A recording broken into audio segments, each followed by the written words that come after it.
Hello everyone. So in the previous sections we discussed series RL and series RC circuits.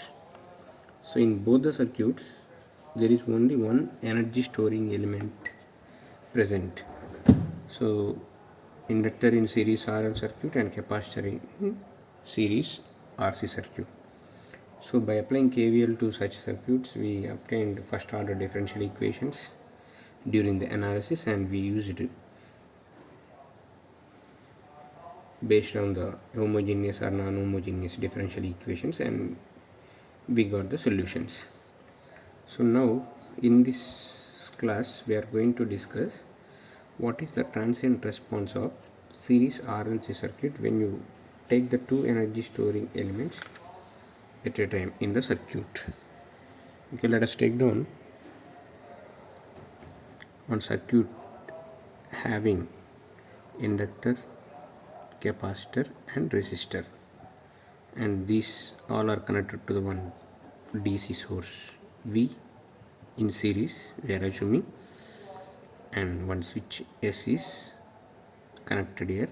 At t equal to 0 switch S is closed, and let us assume the current response through the circuit is I of t. So now before applying KVL, let us take down some initial conditions. At t equal to 0 minus, switch S is kept open, that's why inductor acts as a short circuit. Inductor acts as a open circuit. Why? Because initially there is no current, that's why inductor acts as a open circuit, capacitor acts as a short circuit. So even though capacitor is short but inductor is present, that's why the current I of 0 minus equal to 0, and we know that Vc 0 minus equal to 0, and this is equal to Vc 0 plus. Like that, I of 0 minus equal to 0, we know that is I of 0 plus also 0. Now t greater than equal to 0 plus apply KVL to the circuit to take the analysis. If you apply KVL, V equal to voltage across resistor I of t into R and L into d I of t by dt plus 1 by c integration of I of t dt. Now take the differentiation either sides to cancel that integration. We'll get 0 is equal to R into di of t by dt plus L into d square I of t by dt square plus 1 by c I of t. So if you rearrange this equation in such a way that d square I of t by dt square plus R by L into di of t by dt plus 1 by LC into I of t will become 0. This you can call as a second order differential equation. So the solution of such equations can be depends on by using the roots of this characteristic equation or auxiliary equation. Now here we got the equation d square I of t by dt square plus R by L into di of t by dt plus 1 by LC into I of t equal to 0. This equation we can call as a characteristic equation or auxiliary equation. Now I am replacing some variable s in the place of d by dt to reduce the complexity in the analysis. Then we will get s square into I of t plus R by L into S into I of t plus 1 by L into I of t equal to 0. So the response of the circuit purely depends on the what is the nature of the roots of this characteristic equation. Here we will get the two roots S1 and 2. If you apply the minus b plus r minus under root of b square minus 4ac, you will get the two roots here. So we will get the roots as minus r by L plus r minus r by l whole square minus 4 by lc divided by 2. If you rearrange this equation, we will get minus r by 2l plus r minus r by 2l whole square minus 1 by square root of lc whole square. These are the roots of this characteristic equation. Now here, to understand the response, we have to take down what is the nature of the roots, whether it is real or real or imaginary or simply complex conjugate. So such type of analysis we have to take down. So before that, we have to consider three important parameters that we are going to use to understand the nature of the roots. First one is critical resistance. It can be denoted with RCR. What is the value of resistance at which the square root term reduced to 0? That we can call as a critical resistance. Means here the square root term we have r by 2l whole square minus 1 by square root of lc whole square. It should become 0, and the value of resistor at which it will become 0 is called as a critical resistor. So if you solve this equation, you will get 2 into root L by C. So this we can call it as a critical resistance.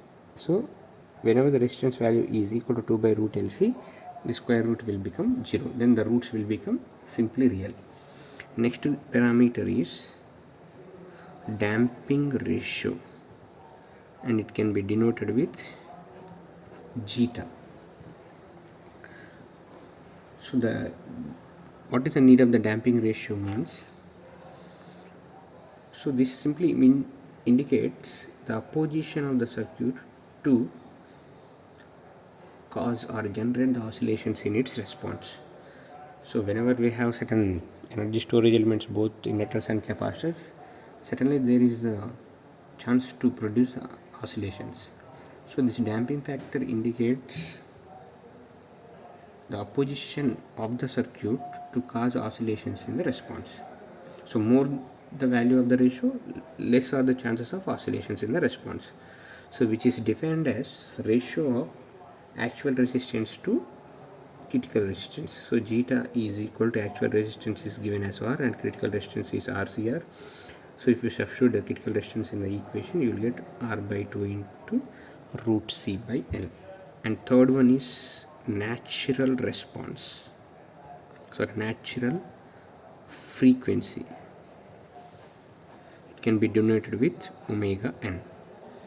So if the damping is made to 0, means there is no damping factor, then we can circuit simply oscillates with a natural frequency without any opposition. So such frequency will exist when zeta equal to 0. So those oscillations called as natural frequency oscillations. So when zeta equal to 0, we will get the equation omega n equal to 1 by root LC, and we know that is called as a resonant frequency, f equal to 1 by 2 pi root LC. So using these values, the roots of the equation will become, if you substitute these three parameters in the equation, we will get S12 is equal to minus zeta omega n plus or minus omega 1 into zeta square minus 1, or we can rewrite this equation as minus zeta omega n plus or minus j into omega n into 1 minus zeta square. If you make this minus sign, we can place as 0. So the response is totally depends on the values of the zeta. So here I am substituting one simple parameters to reduce the complexity. I am substituting alpha in the place of zeta omega n and omega d in the place of 1 minus zeta square. So then we can write the roots of the equation 1 and 2 are minus alpha plus or minus j into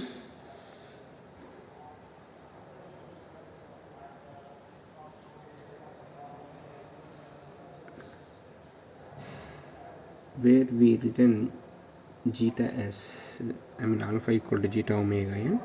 So omega d into alpha by zeta. So now the general solution of the characteristic equation I of t will become, based on the roots here, k1 into e power minus alpha into j omega d into t is one root, k2 into minus alpha minus j omega d into t. This is the general solution of the characteristic equation. So based on the zeta value, either it is less than 1, I mean less than 0. For example, zeta value is greater than 1. How the roots will become changed? If at all zeta value is 0 less than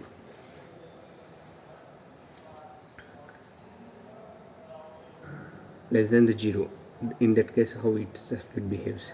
If the zeta value is between 0 and 1, how the circuit behaves? So it, based on that, the response might be changes.